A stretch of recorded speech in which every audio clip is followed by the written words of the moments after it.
Hello everyone, my name is Simran and I am going to teach you mathematics. Students, in the last class we have completed the exercise number 11.3 and today we'll be starting the last exercise of this particular chapter, that is 11.4. And in this exercise, students, we are going to learn about the conversions of units as well as the applications of this chapter, that is based upon the circumference, perimeter and areas of different figures. Alright students, so have a look at the conversion of units, that is how can we convert different units into each other. Alright students, so for example we know about 1 centimeter is equals to 10 millimeter. We know this thing that 1 centimetre का जो value होता है 10 millimetres के equal होता है. Similarly हम लिख सकते हैं कि 1 मिलीमीटर किसके इक्वल होता है 0.1 सेंटीमीटर की, राइट. इसको हम इधर ले जाएंगे तो ये बन जाएगा 1/10 दैट इज 0.1, राइट. उसी की तरह अगर मुझे लिखना हो कि 1 सेंटीमीटर स्क्वायर किसके इक्वल है तो वो 100 मिलीमीटर स्क्वायर के इक्वल है. How? Because 1 centimetre is equals to 10 millimetre, right students. तो अगर मुझे 1 सेंटीमीटर इंटू 1 सेंटीमीटर लेना है तो इसका मतलब है 10 मिलीमीटर इंटू 10 मिलीमीटर लेना है, राइट. तो ये क्या हो गया 1 centimetre into centimetre, centimetre square, और 10 इंटू 10 कितना हुआ 100 मिलीमीटर स्क्वायर, राइट स्टूडेंट्स. इसका मतलब ये हुआ. सिमिलरली अगर मैं इस चीज़ पे बात करती हूँ तो अगर मैं यहाँ पे देखूँ कि 1 millimetre into 1 millimetre is equals to 0.1 into 0.1 centimetre, ये भी यहाँ पे सेंटीमीटर है.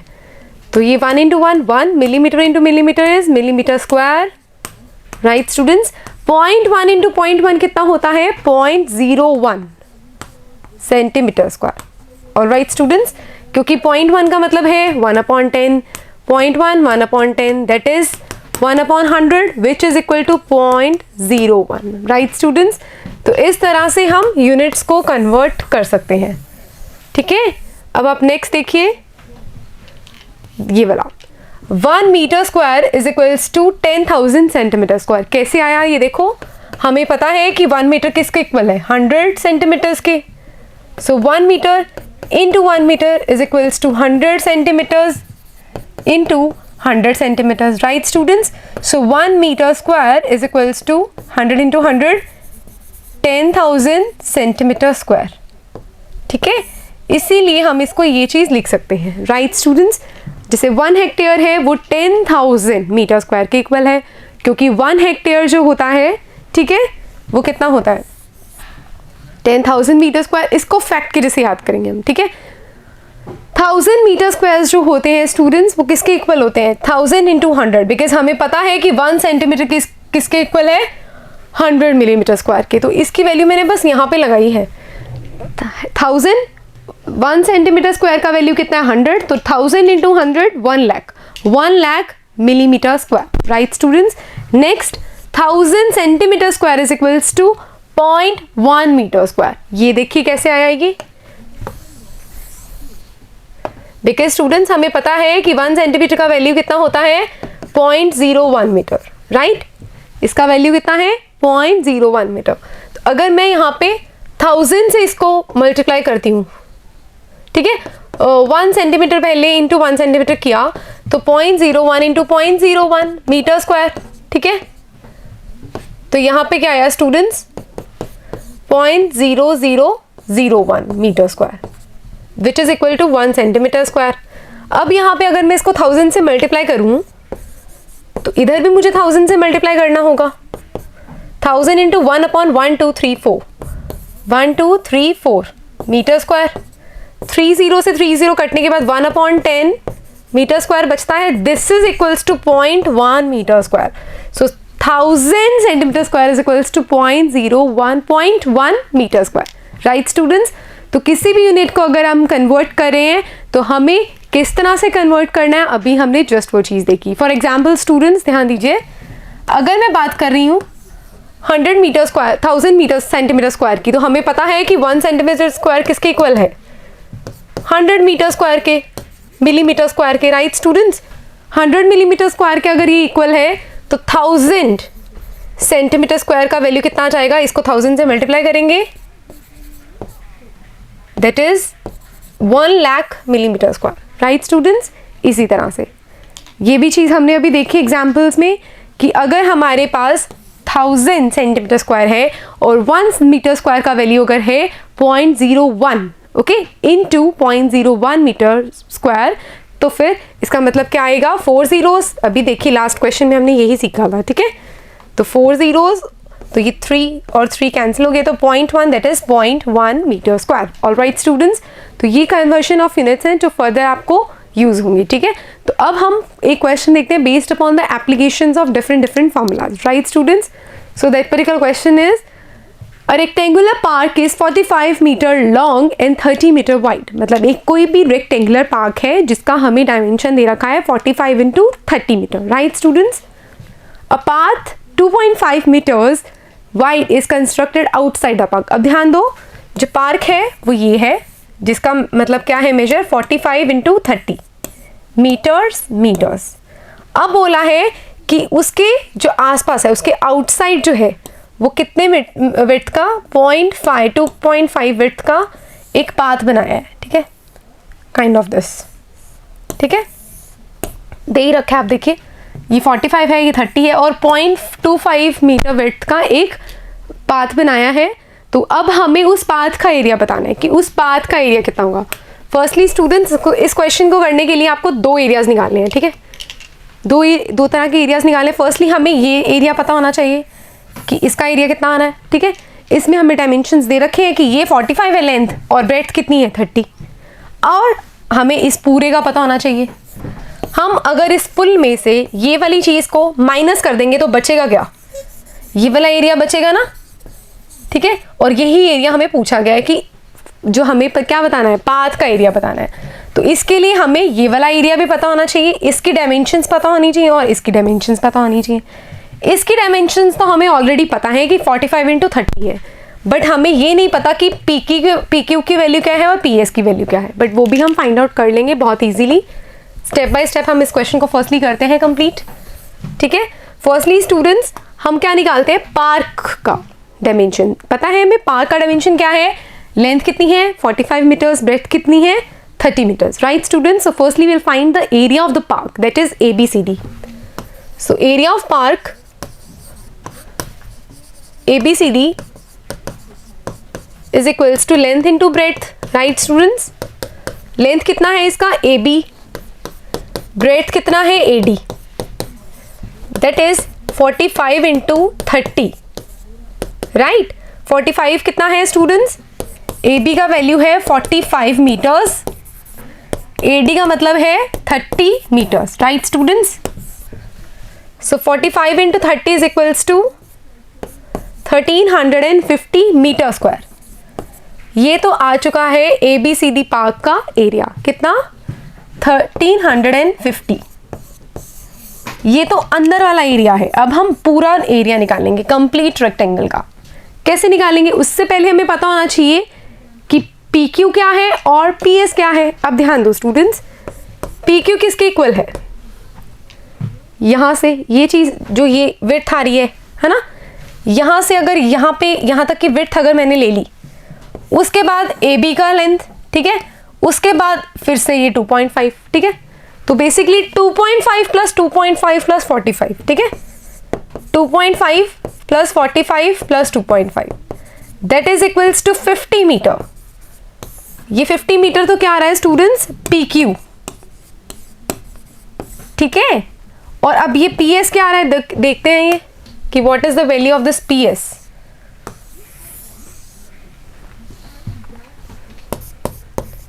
PS क्या है स्टूडेंट्स, यहां पे देखो, ये भी 2.5 यहां पे, फिर ये 30, फिर ये इतना, फिर से 2.5, ठीक है। So 2.5 plus 30 then again 2.5 which is equal to 35 metres. अब हमें रेक्टेंगल PQRS के लिए लेंथ और ब्रेड्थ पता लग चुकी है, ठीक है। Area of rectangle PQRS is equals to length into breadth, that is equals to PQ into PS, that is equals to 15 to 35, ठीक है। as PQ is equals to 50 meters and PS is equals to 35 meters, right students। 35 into 5 कितना होता है देखेंगे हम। अब 1750 क्या आ चुका है, पूरे के पूरे रेक्टेंगल का एरिया आ चुका है। मतलब पूरे रेक्टेंगल का एरिया कितना है 1750, राइट स्टूडेंट्स। अंदर वाले रेक्टेंगल का एरिया कितना है 1350। तो हम क्या करेंगे, दोनों एरियाज को माइनस करेंगे तो हमारे पास क्या आ जाएगा,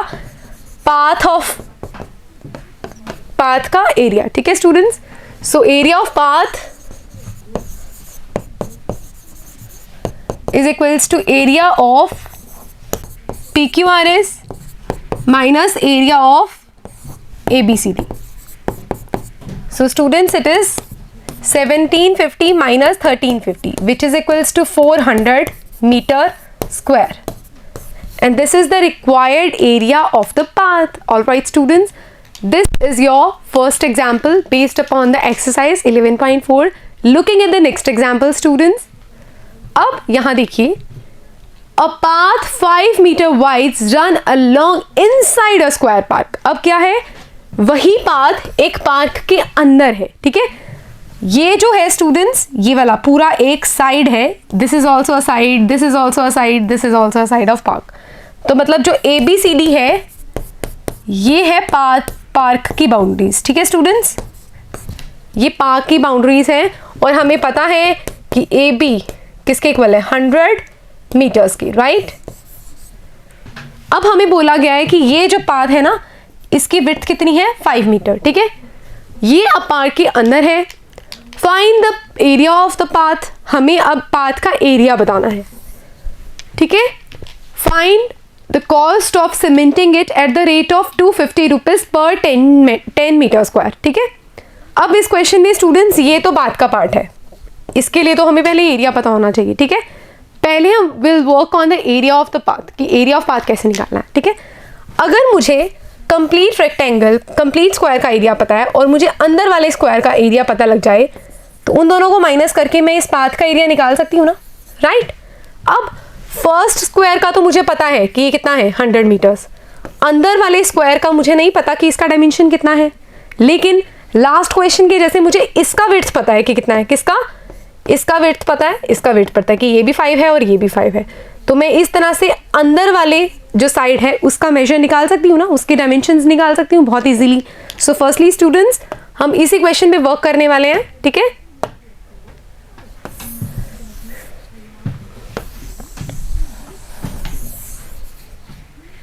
ठीक है। So students, firstly find out the area of square ABCD park. Area of park ABCD, that is equals to side into side, that is equals to 100 into 100, that is equals to 10,000 metre square, right. अब पूरे park का area तो कितना है 10,000 metre square है। Now students, हम देखेंगे PQRS का कितना एरिया आ रहा है, कितना एरिया आ रहा है। ठीक है स्टूडेंट्स, सो फर्स्टली हमें PQ पता होना चाहिए कि PQ क्या है। अब ध्यान दो, ये कितना है 5, तो मैं AB मतलब कि 100 में से क्या माइनस करने वाली हूँ, ये कितना 5 यहाँ से माइनस किया। ठीक है, और ये इतना 5 यहाँ से माइनस किया दोबारा, ये भी 5 है, ये भी 5 है। कंप्लीट में से अगर मुझे ये पता होना चाहिए तो इस 100 में से 5 और 5 मैंने निकाल दिया। ठीक है, बचा क्या स्टूडेंट्स 90। सो इसका साइड कितना आ रहा है 90 metre, right students. So area of PQRS is equals to side into side, that is equals to 90 into 90, that is 8100 metre square. अब स्टूडेंट्स, हमें इन दोनों स्क्वायर्स का एरिया पता लग गया है। अब अगर मुझे पाथ का एरिया निकालना है तो इन दोनों को माइनस करना पड़ेगा ना, तो वही मैं करने वाली हूँ। Area of path is equals to area of ABCD minus area of PQRS, that is 10,000 meter square minus 8100 meter square, that is equals to 1900 meter square। अब ये स्टूडेंट्स आ चुका है पाथ का एरिया। ठीक है, नेक्स्ट पार्ट अब देखिए क्या था, मुझे कॉस्ट बतानी है सीमेंट करने की इस पाथ को। अगर इसका सीमेंटिंग कॉस्ट क्या है ₹250 पर 10 मीटर स्क्वायर. ठीक है, तो write it. Cost of cementing per 10 metre square is equals to ₹250. ठीक है, so cost of cementing unitary method से देखेंगे स्टूडेंट्स. अगर 10 पर 10 मीटर स्क्वायर का 250 है तो 1 मीटर स्क्वायर का कितना होगा? ₹250 डिवाइडेड बाई 10. राइट, मतलब कि ₹25. अब ₹25 लग रहे हैं अगर 1 मीटर स्क्वायर को सीमेंट करने के लिए, तो हमें कितना सीमेंट करना है? 1900 metre square. So cost of cementing per 1900 metre square is equals to 1900 into 25. ठीक है, अब 25 को 19 से हम मल्टीप्लाई करेंगे, क्या आएगा?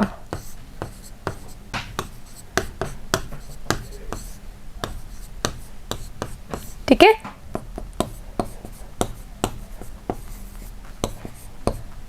now students 47,500 is the cost of cementing the path. All right students, looking at the next example based upon this exercise, that is example 3rd.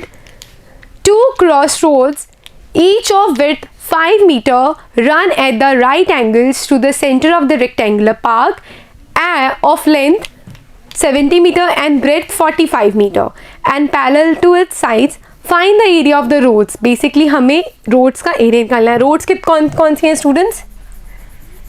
ये रोड है और ये रोड है. हमें इन रोड्स का क्या निकालना है? एरिया बताना है. ठीक है, also find the cost of constructing the roads at the rate of ₹105 per metre square.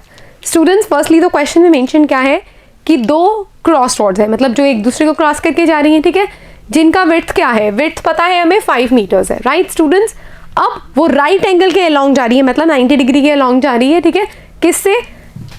Rectangular park है उसके सेंटर से जा रही है. ठीक है, वो रेक्टेंगुलर पार्क जिसकी डायमेंशंस है 70 मीटर एंड 45 मीटर. ठीक है, और जो ये रोड्स जा रही हैं ये उनके साइड्स के पैरेलल जा रही हैं. ठीक है, देखो ये वाली साइड है तो इसके पैरेलल ये जा रही है, इस साइड के पैरेलल ये वाली रोड जा रही है. ठीक है, तो ये दे रखा है. तो अब हमें रोड्स का एरिया निकालना है. फर्स्टली हमें रोड्स का एरिया निकालना है. अब ध्यान दो स्टूडेंट, रोड्स का एरिया मतलब यहाँ देखो ये वाली एक रेक्टेंगल बन रही है ना, रेक्टेंगल PQRS है ना.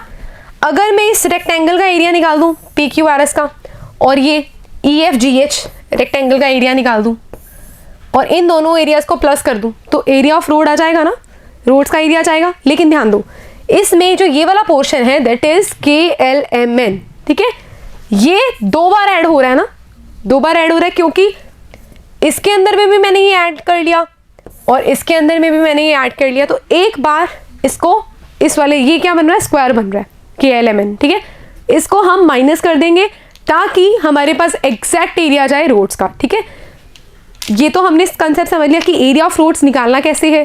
अब एरिया ऑफ रोड्स निकालने के लिए हमें इन दोनों रेक्टेंगल्स का और इस स्क्वायर का डायमेंशन पता होना चाहिए. ठीक है, नाउ स्टूडेंट्स देखिए, अब रेक्टेंगल, अगर मैं रेक्टेंगल PQRS की बात करती हूँ. ठीक है, if I am talking about rectangle PQRS. ठीक है, तो इसमें PQ कितना है स्टूडेंट्स? हमें विड्थ दे रखा है रोड का, कितना? ध्यान दो 5 मीटर्स. ठीक है, तो मतलब बेसिकली इसका हमें विड्थ पता है, मतलब बेसिकली इसका लेंथ मान लो आप, चाहे लेंथ कितना है 5 मीटर्स, जिसको आप PQ ले लो. ठीक है, अब PS कितना है स्टूडेंट्स? ब्रेड्थ कितना है? 45 मीटर, दैट इज PS. क्योंकि हमें ये चीज बता रखी है कि जो रोड्स जा रही हैं वो पैरेलल जा रही हैं साइड्स के. ये पूरा 45 है ना, AD 45 है, तो PS भी कितना होगा स्टूडेंट्स? 45 ही होगा. अब मुझे लेंथ भी पता है और ब्रेड्थ भी पता है. ठीक है, so students area of rectangle PQRS is equals to length into breadth, that is equals to PQ into PS, that is equals to 5 into 45. 5 into 45 क्या आता है स्टूडेंट्स बताइए? 45 को अगर मैं 5 से मल्टीप्लाई करती हूँ देन इट इज 225. ठीक है, मीटर स्क्वायर. राइट, ये तो आ गया एरिया ऑफ रेक्टेंगल PQRS का एरिया. ठीक है, इस वाली रेक्टेंगल का एरिया. अब मैं क्या करूंगी? रेक्टेंगल EFGH का एरिया निकालते हैं. ठीक है, एरिया ऑफ रेक्टेंगल EFGH, ठीक है। अब ध्यान दो, अब इसके लिए जो EF है स्टूडेंट्स, ये कितना है? ये EF ये चीज है ना, ये किसके इक्वल है? 70 मीटर्स के, ठीक है। That is your length. Breadth कितना है? EH। अगेन ये कितना है स्टूडेंट्स? 5, क्योंकि 5 मीटर्स आपको विड्थ दे रखी है। ये चीज क्या है? रोड का विड्थ क्या है? 5, और उसका लेंथ क्या आ रहा है यहाँ पे? 70, ठीक है। 70 एंड 5, सो स्टूडेंट्स इसका मतलब क्या है? Length into breadth that is equals to EF into EH, that is 70 into 5, which is equals to 350 metre square. ये अब आ गया students area of rectangle EFGH का एरिया 350 मीटर स्क्वायर। अब हमें स्टूडेंट्स ये वाला जो दे रखा है ना आपको KLMN, इसका मतलब ये जो चीज है, ध्यान दीजिए, ये और ये क्या है? एक स्क्वायर है, इसका एरिया बताना है। अब यहां से भी इसकी विड्थ कितनी है? 5, इधर से भी कितनी है? 5, तो मतलब ये एक स्क्वायर है जिसकी सारी साइड्स कितनी है? 5। Then area of square KLMN is equals to side into side, that is 5 meter into 5 meter, which is equals to 25 meter square, ठीक है। अब हमें ये स्क्वायर का भी एरिया पता लग गया। तो students the required question that is area of roads is equals to area of PQRS plus area of EFGH minus area of KLMN। Minus क्यों किया है? क्योंकि हम अगर इधर वाला एरिया और इधर वाले एरिया को प्लस कर रहे हैं तो ये बीच वाला एरिया 2 बार काउंट हो रहा है, ठीक है। तो 2 बार काउंट ना हो, एक ही बार काउंट हो, इसलिए एक बार उसका एरिया माइनस करेंगे, ठीक है। तो स्टूडेंट्स देखिए PQRS का एरिया आ रहा है 225 प्लस EFGH का एरिया आ रहा है 350 माइनस 25। अब ध्यान दीजिए इसमें से 25 माइनस करेंगे तो 200 आ रहा है। 200 plus 350 that is equals to 550 metre square. अब ये जो 550 है स्टूडेंट्स, ये हमारा required area of the roads है। क्या निकला था? Find the area of the roads, जो कि क्या रहा है? 550 मीटर स्क्वायर, ओके। अब स्टूडेंट्स हमें बताना है कि उन रोड्स को कंस्ट्रक्ट करने के लिए the cost of constructing the road at the rate of 105 rupees per metre square, ठीक है। तो क्या निकालेंगे? Cost of constructing the roads per 1 metre square is equals to rupees 105। देखिए 105 ही है ना। So cost of constructing the roads for per 550 metre square is equals to 550 into 105। इन दोनों को हम मल्टीप्लाई करेंगे, ठीक है स्टूडेंट्स। ध्यान दीजिए 550 इंटू 105।